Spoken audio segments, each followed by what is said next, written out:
Pada pertemuan sebelumnya, kita telah membahas tentang bagaimana representasi implisit dan eksplisit dari kurva dan permukaan. Pada kesempatan kali ini, saya akan membahas tentang representasi parametrik dari kurva dan permukaan. Dalam representasi parametrik, kurva atau permukaan tidak disajikan sebagai hubungan antara koordinat x, y, dan z. Koordinat dispesifikasikan sebagai fungsi dari parameter-parameter independen di luar koordinat, misalnya t, sudut, waktu, dan sebagainya. Sebagai contoh, di sini diperlihatkan sebuah fungsi xt sama dengan t. Artinya nilai x bergantung pada nilai t. Demikian juga dengan fungsi yt sama dengan t kuadrat dikurang 3. Ini juga menandakan bahwa fungsi t kuadrat min 3 akan memberikan hasil yang akan menjadi nilai dari koordinat y. Atau contoh lainnya, di sini diperlihatkan dua buah persamaan, x theta sama dengan 2 cos theta, dan y theta sama dengan 2 sin theta. Kedua persamaan ini adalah persamaan lingkaran dengan pusat origin dan radius sebesar 2. Representasi parametrik dari sebuah kurva sebenarnya adalah deskripsi matematis dari bagaimana titik-titik menyusun sebuah kurva atau bagaimana titik-titik bergerak sepanjang sebuah kurva.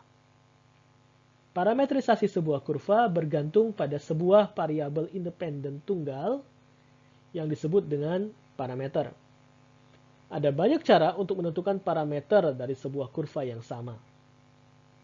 Kurva di dalam plane atau dua dimensi membutuhkan dua buah koordinat x dan y yang masing-masing koordinat diturunkan dari parameter yang sama yaitu misalnya t.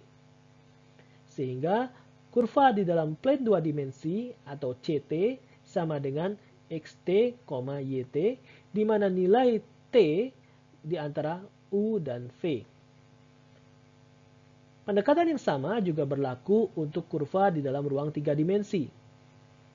Kita tinggal menambahkan satu koordinat tambahan yaitu z yang sama-sama diturunkan dari parameter t. Sehingga kurva dalam ruang tiga dimensi bisa dimodelkan sebagai ct sama dengan xt, yt, zt di mana nilai t antara u dan v. Bagaimana caranya untuk memparametrisasi sebuah kurva? Misalnya, kita ingin memparametrisasi persamaan kurva y sama dengan fx. Caranya adalah kita tentukan persamaan xt yang menentukan nilai x. Persamaan apakah itu? Pada dasarnya adalah persamaan apapun. Kita dapat mengkonvert semua nilai x di dalam fx menjadi xt. Kemudian, kita memperlakukan hal yang sama untuk koordinat y, sehingga y sama dengan yt. Misalnya, kita akan melakukan langkah-langkah parametrisasi sebuah persamaan kurva y sama dengan 2x kuadrat ditambah 1.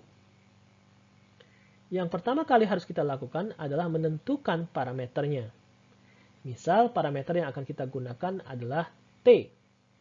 Maka, kita harus membuat persamaan parametrik untuk x terhadap t. Di sini misalnya saya ambil xt sama dengan 2t.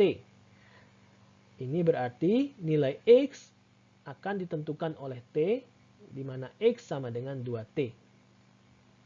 Setelah mendapatkan persamaan parametrik dari xt, langkah berikutnya adalah menentukan persamaan parametrik dari koordinat berikutnya, yaitu yt. Caranya bagaimana? Caranya dengan memasukkan atau menggantikan seluruh nilai x dalam persamaan kurva dengan xt. Sehingga yt sama dengan 2 dikali 2t kuadrat ditambah 1 sama dengan 8t kuadrat ditambah 1.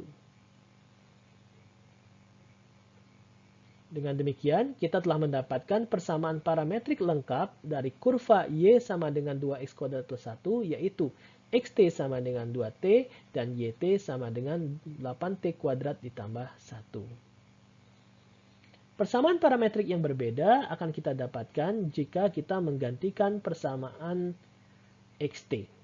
Misalnya, Kita tentukan xt sama dengan t ditambah 3. Maka yt-nya akan menjadi 2t kuadrat ditambah 12t ditambah 19. Dengan demikian, saat ini kita telah memiliki dua buah persamaan parametrik untuk sebuah kurva yang sama. Artinya, kedua persamaan parametrik ini akan menghasilkan bentuk kurva yang sama persis. Lalu bedanya di mana? Bedanya adalah persamaan parametrik yang satu akan menggambar kurva lebih cepat dari persamaan parametrik yang lain. Mengapa demikian? Sebagaimana dijelaskan pada slide sebelumnya, persamaan parametrik sebenarnya adalah model matematis yang memperlihatkan bagaimana titik-titik bergerak sepanjang kurva atau bagaimana kurva disusun oleh titik-titiknya. Pada contoh berikutnya, kita akan tetap menggunakan persamaan kurva y sama dengan 2x kuadrat ditambah 1. Dan parameter yang sama yaitu t. Misalnya kita ambil persamaan parametrik untuk x yaitu x sama dengan t. Maka persamaan parametrik untuk y adalah 2t kuadrat ditambah 1. Apabila kita melakukan pembalikan tanda untuk persamaan parametrik x yaitu x sama dengan min t, persamaan parametrik y yang dihasilkan tetap sama yaitu 2t kuadrat ditambah 1. Persamaan parametrik pertama dan kedua adalah dua buah persamaan parametrik yang berbeda untuk kurva yang sama. Namun keduanya memiliki kecepatan penggambaran yang sama karena nilai x sama dengan t dan y sama dengan 2t kuadrat plus 1. Dan di persamaan kedua nilai x sama dengan min t dan y sama dengan 2t kuadrat plus 1. Perbedaan dari kedua persamaan parametrik ini adalah dalam arah penggambaran. Pada persamaan parametrik yang pertama, kurva digambarkan dari kiri ke kanan. Sedangkan pada persamaan parametrik yang kedua, kurva digambarkan dari kanan ke kiri. Disinilah salah satu letak kelebihan dari bentuk parametrisasi dari kurva, yaitu dapat memperlihatkan arah penggambaran kurva. Berdasarkan uraian sebelumnya, kita dapat menarik kesimpulan dari kurva parametrik. Pada prinsipnya, dalam kurva parametrik, kita memiliki persamaan yang terpisah untuk setiap variabel spasial x, y, dan z, di mana x sama dengan xu, y sama dengan yu, z sama dengan zu, di mana parameternya adalah u. Atau kita dapat sederhanakan menjadi pu sama dengan xu, yu, zu. Untuk nilai di mana Umax lebih dari sama dengan U, lebih dari sama dengan Umin. Dengan demikian, kita dapat melacak proses penggambaran kurva baik 2 ataupun 3 dimensi, dimulai dari nilai U yang paling kecil hingga ke nilai U yang paling maksimal. Dan PU terletak di antara PU min dan PU max. Salah satu kelebihan dari bentuk parametrik adalah bentuk yang sama berlaku untuk 2 dimensi maupun 3 dimensi. Artinya persamaan parametrik x dan y pada 2 dimensi sama dengan persamaan parametrik x dan y pada 3 dimensi.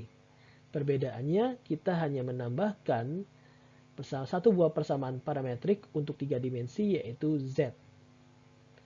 Atau sebaliknya, apabila kita ingin mengubah persamaan parametrik 3 dimensi menjadi 2 dimensi, kita cukup menghilangkan persamaan untuk z. Pada contoh-contoh sebelumnya telah diperlihatkan bahwa kita dapat menggunakan sembarang fungsi untuk memparametrisasi sebuah kurva. Lalu fungsi apakah yang baik? Fungsi yang baik untuk memparametrasi sebuah kurva adalah pertama, fungsi yang tidak unik hanya berlaku untuk kurva tertentu saja. Artinya bisa digunakan untuk beberapa jenis kurva. Yang kedua, fungsi tersebut dapat mengaproksimasi atau menginterpolasi berbasiskan data yang telah diketahui. Yang ketiga, tentu saja kita menginginkan fungsi yang mudah untuk dievaluasi. Lalu yang keempat, fungsi tersebut harus mudah untuk diturunkan atau didiferensiasi. Kenapa?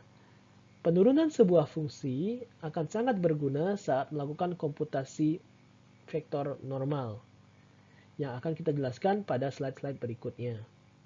Selain itu, fungsi yang terdiferensiasi berguna saat kita akan menghubungkan lebih dari satu kurva pada titik join yang sama. Dan yang terakhir, kita menginginkan fungsi yang smooth, fungsi yang menggambar secara halus sehingga lebih enak untuk dilihat. Kita dapat melakukan normalisasi nilai dari sebuah parameter. Normalisasi nilai dari sebuah parameter adalah meletakkan range nilai dari sebuah parameter antara 0 dan 1. Hal ini sangat bermanfaat.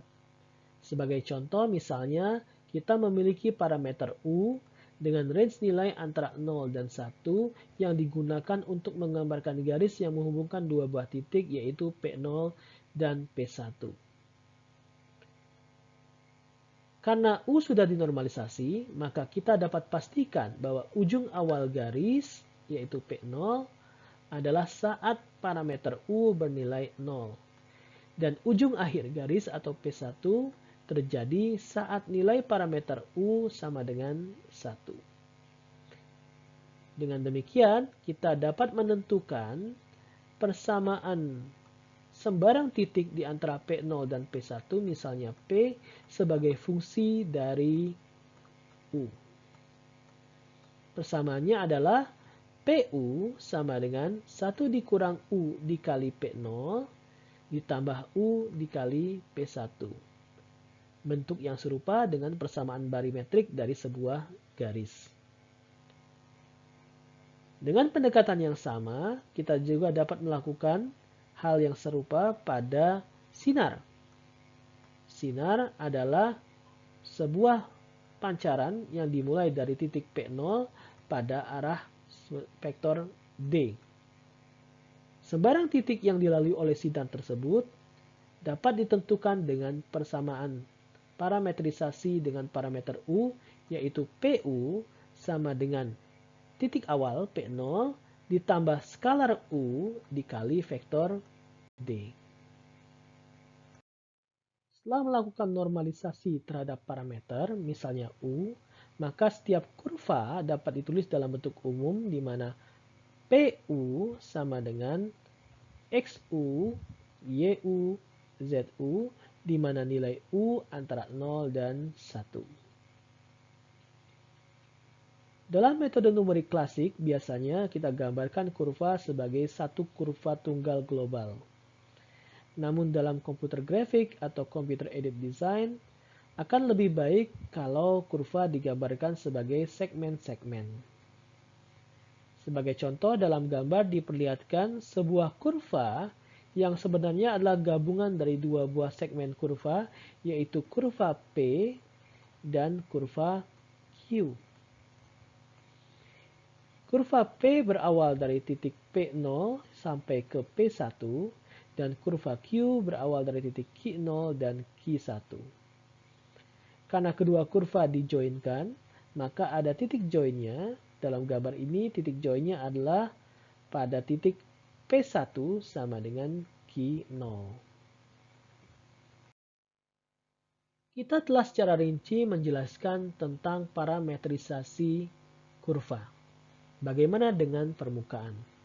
Untuk memparametrisasi permukaan, dibutuhkan dua buah parameter. Sehingga fungsi parameter untuk koordinat X adalah fungsi X terhadap dua buah parameter, misalnya U dan V. Hal yang sama berlaku juga untuk Y dan Z. Sehingga pada sebuah permukaan 3 dimensi, koordinat X sama dengan XUV, koordinat Y sama dengan YUV, dan koordinat Z sama dengan ZUV. Atau jika disederhanakan dalam bentuk matriks, PUV akan bertulis sebagai PUV sama dengan XUV, YUV, dan ZUV.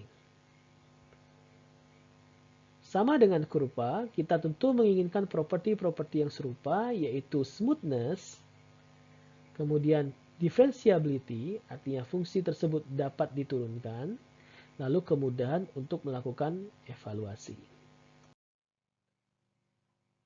Salah satu syarat fungsi yang baik untuk parametrisasi adalah fungsi yang dapat diturunkan atau differentiable. Fungsi yang dapat diturunkan sangat berguna untuk menentukan vektor normal. Vektor normal berperan penting dalam dunia komputer grafik, contohnya untuk menentukan sudut pantul dari sebuah sinar datang, dan sebagainya. Untuk menentukan vektor normal dari sebuah permukaan, yang harus kita lakukan adalah melakukan turunan parsial fungsi parametrisasi terhadap salah satu parameter. Misalkan parameternya adalah U dan V, maka kita lakukan proses turunan parsial do V U, P terhadap do U, dan turunan parsial do V U, V terhadap V. Selagi vektor U dan V tidak paralel, maka hasil perkalian silang atau produk dari do V U, V terhadap U dan do V U, V terhadap V adalah vektor normal dari permukaan tersebut. Salah satu bentuk surface atau permukaan adalah planes. Pada kuliah-kuliah sebelumnya, kita telah mengetahui bahwa untuk menggambarkan planes, kita dapat melakukannya dengan dua cara. Yang pertama, dengan mengetahui satu titik dan dua buah vektor, atau dengan mengetahui tiga buah titik. Bagaimana melakukan parametrisasi sebuah plane? Untuk planes yang diketahui titik dan vektor-vektor penyusunnya, maka persamaan parametrik dari plane tersebut atau PUV adalah P0 ditambah skalar U dikali vektor Q ditambah skalar V ditambah vektor R. Di sini terlihat posisi dari parameter U dan V.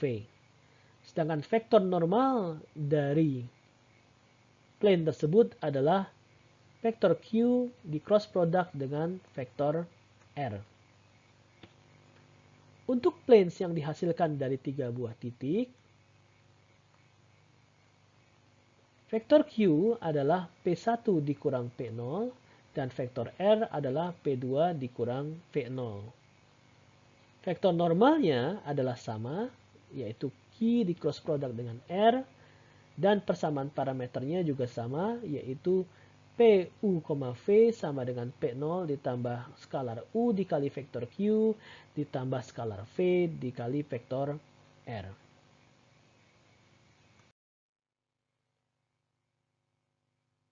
Untuk sebuah sphere atau bola, bentuk parametriknya adalah XU, P sama dengan R cos theta sin P, YU, V sama dengan R sin theta sin P, dan ZU, V sama dengan R cos P, di mana nilai theta antara 0 sampai 360 derajat, dan nilai P adalah 0 sampai dengan 180 derajat. Apa itu theta dan P? Theta adalah sebuah konstanta yang menyatakan sudut lingkaran pada posisi longitude. Sedangkan P menyatakan sudut lingkaran pada posisi latitude. Mari kita lihat lagi persamaan barisentrik dari sebuah segmen garis. Misalkan diketahui sebuah segmen garis yang berawal di titik A dan berakhir di titik B. Maka jika diketahui sebuah titik P di antara segmen garis tersebut, persamaan barisentriknya adalah P sama dengan alfa A ditambah beta B, di mana alfa ditambah beta sama dengan 1, serta nilai alfa dan nilai beta lebih dari sama dengan 0. Apabila kita menggunakan persamaan parameter, di mana di sini kita gunakan parameter T yang sudah dinormalisasi nilainya antara 0 kurang dari sama dengan T kurang dari sama dengan 1, maka kita dapatkan bahwa nilai beta sama dengan T apabila T digunakan untuk menentukan jarak dari titik awal garis ke titik P, dan alfa sebagai jarak dari titik P ke akhir garis sebagai 1 dikurang T. Dengan nilai baru dari alfa dan beta, kita masukkan ke dalam persamaan baris sentrik dari P, maka P sama dengan 1 dikurang T dikali A ditambah T dikali B. Maka ini adalah persamaan parametrik dari garis AB. Jadi persamaan parametrik dari garis AB adalah ST sama dengan 1 dikurang T dikali A ditambah T kali B, di mana nilai T antara 0 dan 1. Apabila kita perhatikan dengan baik, nilai dari T di sini, posisi dari T, derajatnya maksimal adalah 1. Dengan demikian, persamaan parametrisasi garis AB adalah parametrisasi polinomial derajat 1. Apabila diketahui titik awal dari segmen garis AB berada pada koordinat XA, YA, dan titik akhir dari segmen garis AB adalah XB, YB, maka persamaan parametrisasi polinomialnya dapat dimodifikasi menjadi XA dikali 1 dikurang T tambah XB dikali T untuk komponen X dari ST, dan YA dikali 1 dikurang T ditambah YB dikali T untuk komponen Y dari ST. Dan ini berlaku untuk nilai antara 0 dan 1 bagi parameter T. Sebagai contoh, diketahui sebuah segmen garis AB yang berada pada titik 2,4 dan berakhir pada titik 6,2, maka segmen garis tersebut dapat dituliskan dengan persamaan parametrisasi polinomial sebagai berikut. Untuk komponen X-nya, kita ambil dari komponen X dari titik awal, yaitu 2, dikali 1 dikurang T, ditambah komponen X dari titik akhir, yaitu 6, dikali T. Lalu untuk komponen Y dari ST, kita ambil dari komponen Y dari titik awal, yaitu 4, dikali 1 dikurang T, ditambah komponen Y dari titik akhir, yaitu 2, dikali T. Sehingga lengkapnya, ST sama dengan 2 dikali 1 dikurang T tambah 6T untuk X, dan 4 dikali 1 dikurang T tambah 2T untuk Y. Untuk nilai antara 0 sampai 1 bagi T. Dengan mengetahui persamaan parametrisasi polinomial ini, kita dapat menentukan titik di antara segmen garis AB. Misal, kita ingin mengetahui titik tengah dari segmen garis AB, berarti kita akan gunakan nilai T sama dengan setengah. Kita masukkan nilai T sama dengan setengah ke dalam persamaan parametrisasi polinomial garis AB, yaitu S setengah sama dengan 2 dikali 1 dikurang setengah ditambah 6 kali setengah untuk X. Mari kita hitung, setengah kali 2, 1, ditambah 6 kali setengah 3, 1 tambah 3 adalah 4. Lalu untuk komponen Y-nya adalah 4 dikali 1 dikurang setengah tambah 2 kali setengah. Mari kita hitung, 4 dikali setengah 2, ditambah 2 kali setengah 1, 2 tambah 1 adalah 3. Berarti titik tengah dari garis AB adalah pada titik 4,3.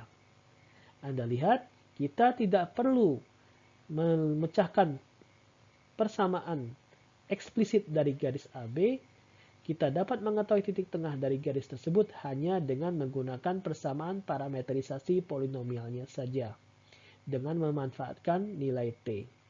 Hal yang sama dapat kita lakukan untuk T sama dengan 1/4, T sama dengan 1/3, dan sembarang nilai T. Asalkan nilai T terletak antara 0 dan 1.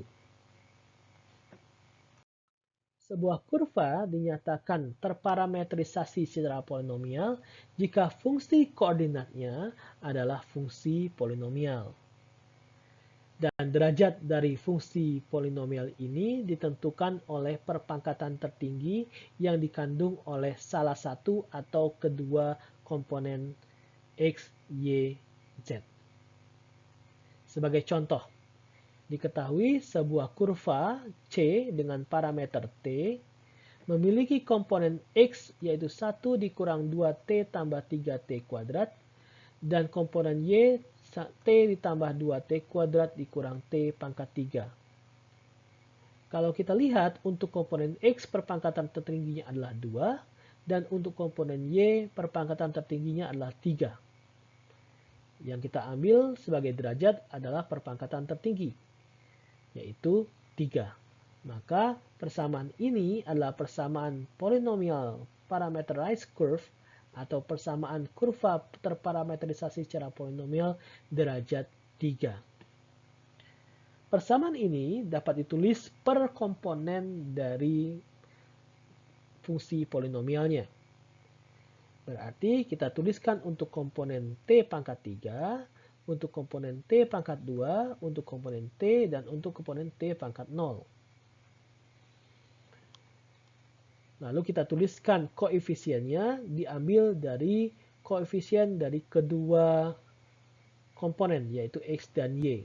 Untuk T pangkat 0, di X koefisiennya adalah 1, di Y tidak ada, sehingga ditulis sebagai 1,0 kali T pangkat 0, walaupun T pangkat 0-nya tidak dituliskan di sini. Lalu 2,1 kali T, artinya 2T untuk komponen X dan 1T untuk komponen Y. Lalu 3,2T kuadrat, berarti 3T kuadrat untuk komponen X dan 2T kuadrat untuk komponen Y. Lalu 0,-1T pangkat 3 untuk 0T pangkat 3 untuk komponen X dan min T pangkat 3 untuk komponen Y. Bentuk umum dari persamaan parametrik polinomial untuk setiap komponen X, Y, dan Z dapat dilihat di sini.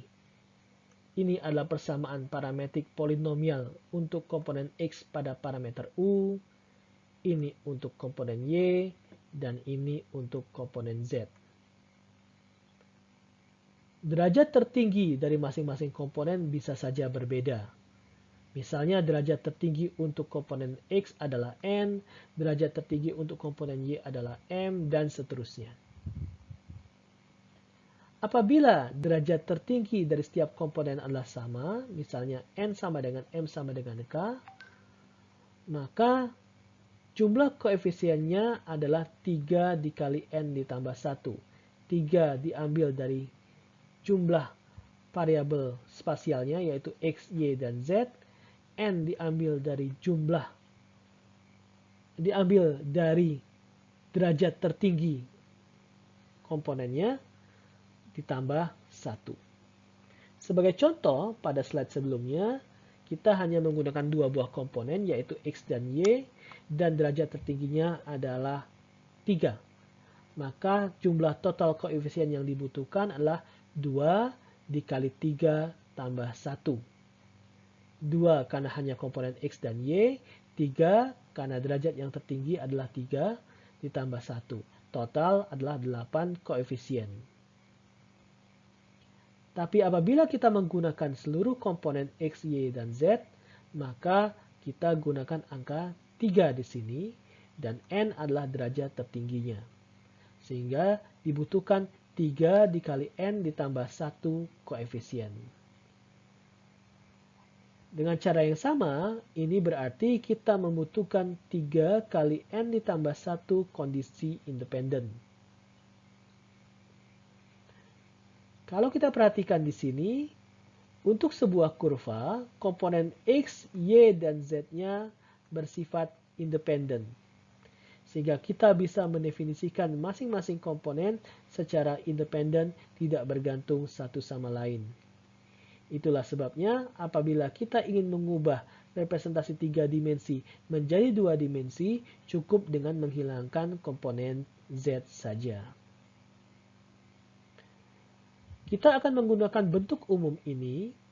Kita akan ambil bentuk umumnya sehingga X, Y, dan Z kita satukan menjadi PU. Mulai dari K sama dengan 0 sampai L untuk CK sampai UK, di mana P bisa saja X, bisa Y, bisa Z. Kenapa kita menggunakan persamaan parametrik polinomial? Alasan yang pertama adalah persamaan parametrik polinomial lebih mudah untuk dievaluasi. Lalu, alasan yang kedua, persamaan parametrik polinomial pasti dapat diturunkan atau differentiable pada berbagai macam kondisi. Sehingga kita dapat memastikan bahwa vektor normal akan selalu dapat dihitung. Namun untuk persamaan parametrik polinomial, kita harus berhati-hati tentang kontinuitas dari hubungan antar dua kurva. Contohnya di sini kita memiliki sebuah kurva P dan kurva Q yang ternyata titik joinnya P1 sama dengan Q0, tapi titik hasil diferensiasinya atau P aksennya, hasil turunannya ternyata tidak sama. Ini membuktikan kalau kurva ini tidak kontinu. Diferensiasi dari PU atau P aksen berada pada posisi ini, sedangkan diferensiasi dari QU atau Q aksen berada pada posisi ini. Berarti P aksen 1 itu tidak sama dengan Q aksen 0, dan ini membuktikan kalau kurva PU dan QU tidak kontinu. Persamaan parametrik polinomial yang paling sering digunakan adalah kubik parametrik polinomial atau persamaan parametrik polinomial berderajat 3, di mana N untuk komponen X dan M untuk komponen Y dan L untuk komponen Z sama-sama bernilai 3. Persamaan parametrik polinomial berderajat 3 atau cubic parametric polinomial memberikan keseimbangan antara kemudahan evaluasi dan fleksibilitas dalam perancangan. Karena derajat tertingginya adalah 3, maka untuk setiap komponen ada 4 koefisien yang perlu ditentukan. Jadi 4 koefisien untuk setiap komponen X, Y, dan Z. Untuk menyelesaikan persamaan parametrik polinomial ini, kita harus mendefinisikan keempat koefisien ini, atau kita sebut sebagai 4 kondisi independen dari setiap nilai U, yang akan menghasilkan 4 persamaan dari 4 hal yang tidak diketahui untuk setiap komponen X, Y, dan Z. Pada permukaan juga digunakan persamaan parametrik polinomial kubik atau berderajat 3. Sebagaimana kita ketahui, untuk permukaan diperlukan 2 buah parameter, misalnya U dan V. Sehingga untuk masing-masing komponen ada XUV, YUV, dan ZUV. Karena ada 2 parameter yang ditangani, maka jumlah koefisiennya menjadi kuadrat dari koefisien satu parameter. Kalau satu parameter kita membutuhkan 3 ditambah 1 koefisien, maka untuk 2 parameter kita membutuhkan 3 ditambah 1 kuadrat koefisien, atau 4 kuadrat koefisien, atau 16 koefisien untuk masing-masing komponen. Karena ada 3 komponen, berarti kita membutuhkan 3 set independen dari 16 koefisien. Total dibutuhkan 48 koefisien untuk menentukan parametrik polinomial dari sebuah permukaan. Demikianlah penjelasan saya tentang bentuk parametrik untuk permukaan dan kurva. Sampai jumpa pada perkuliahan berikutnya. Terima kasih.